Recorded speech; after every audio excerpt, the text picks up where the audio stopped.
lanjut ke pertanyaan berikutnya dari Mas Denny.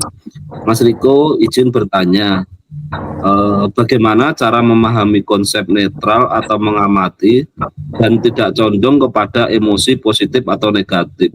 Satu sisi saya pernah dengar di salah satu kontennya Mas Riko tentang penerimaan, perayaan, dan cinta setiap hari, yang menurut saya lebih condong ke emosi positif. Apakah kedua konsep ini tidak kontradiktif? Mohon pencerahannya, Mas. Oke, jadi gini. Jadi jangan berusaha memahami penerimaan itu hanya sebatas di kepala. Kalian perlu praktek.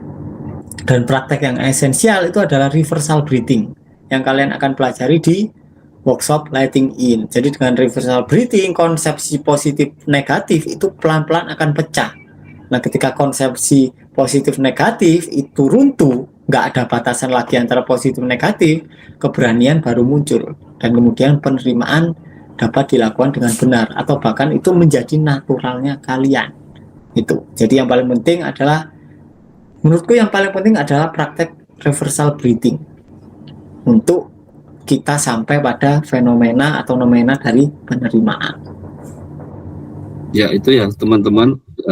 Jadi reversal breathing ini masuk di dalam materi workshop Letting In yang pertama. Nah, buat teman-teman yang mau join workshop kita nanti di bulan September itu ada workshop online tanggal 26 sampai 27.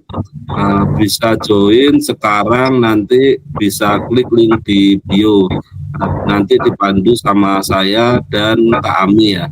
Ini masuk materi pertama yang reversal breathing ini. Nah, ini lanjut ke pertanyaan selanjutnya, Om.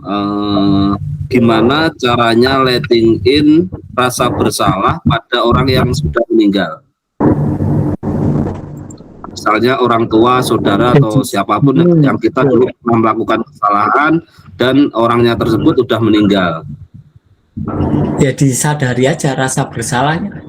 Hasilnya rasa bersalah kalian itu tidak ada kaitannya dengan orang tersebut. Jadi tidak ada kaitannya dengan orang lain. Jadi orang lain itu cuma kambing hitam kalian karena kalian tidak mau melihat diri kalian sendiri, tidak mau menyadari rasa bersalahnya apa adanya. Jadi kalian lebih memilih terjun ke dalam cerita kepala kalian. Oh, ini rasa bersalah gara-gara bla bla bla bla. Padahal ya enggak. Rasanya itu tetap di dalam diri kalian. Jadi kalian hanya perlu mendekatkan diri dengan tubuh kalian, menyadari sensasi fisikal yang muncul di area-area tubuh kalian. Itu. Karena ini biasanya mungkin ya konsepsi yang beredar ini misalnya di masyarakat pada umumnya ketika kita apa yang kamu tanam itu yang kamu tuai gitu. Nah, misalnya saya nih jahat sama Ami, udah fitnah Ami dan lain-lain sebagainya. Kemudian Ami meninggal. Saya punya rasa bersalah seperti itu.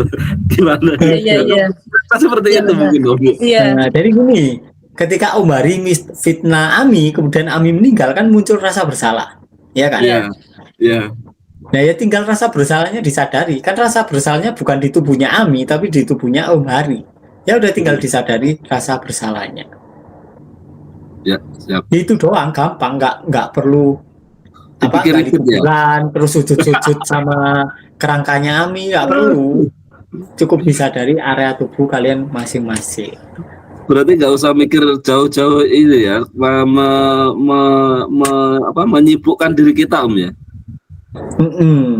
Kalian terlalu banyak menyibukkan diri. Ya kan, menyibukkan diri itu cara untuk lari dari emosi kalian yang apa adanya itu. Siap. Oke. Next Om. Mas Riko mau tanya nih, kejadian di rumah sudah 4 hari nasi di dapur gampang basi.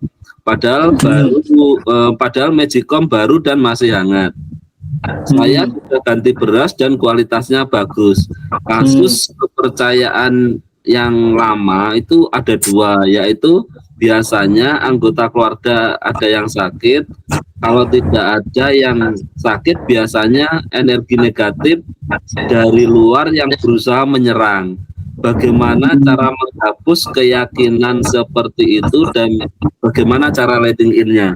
Jadi ini memang ini Om ya. Kayaknya saya juga sering dengar istilah ini di lingkungan sekitarku. Misalnya nasi Iya. lagi basi, oh ada saudara sana mungkin lagi nggak enak badan atau lagi ini Iya.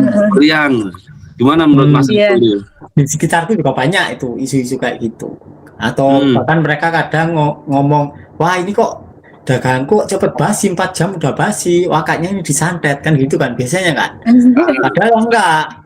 Kalian masak itu kan pakai air kan, pasti pakai air, pasti ada bahan airnya.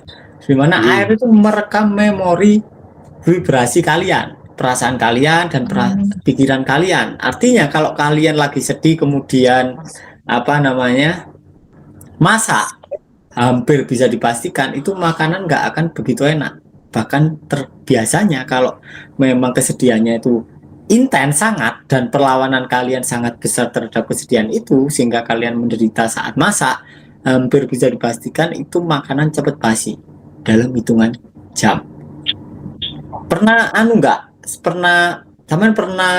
kalau sama Jeli saat istrinya sampean masak dan dia lagi stres, intinya lagi menolak perasaannya, dia lagi nggak happy, itu masakannya nggak enak. Tapi saat happy, entah dia masak apapun, masakannya enak.